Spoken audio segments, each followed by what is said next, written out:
We all know that the video size requirements of each social software are different. Is there any way to modify the video size without affecting the video quality? You can try the VideoAE software. Enter the Make Video page. First, import the video we want to change the size into the panel. You can see that the video I imported is a horizontal screen video.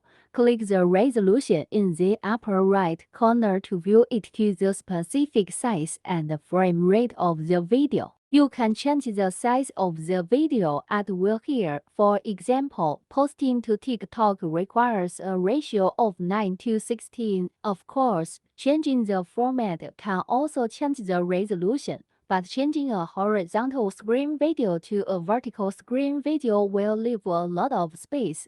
Here are two ways. One, directly change the video ratio, increase the height of the video, and fill the video size, but this way of playing loses the original ratio of the video, so it is not recommended to do this. To add a background to the video, and then add a blur effect to make the background blur and highlight the main video. In this way, it is very convenient to maintain the video ratio and meet the requirements of social platforms. Other ratio videos don't need major changes. How? Is it very convenient?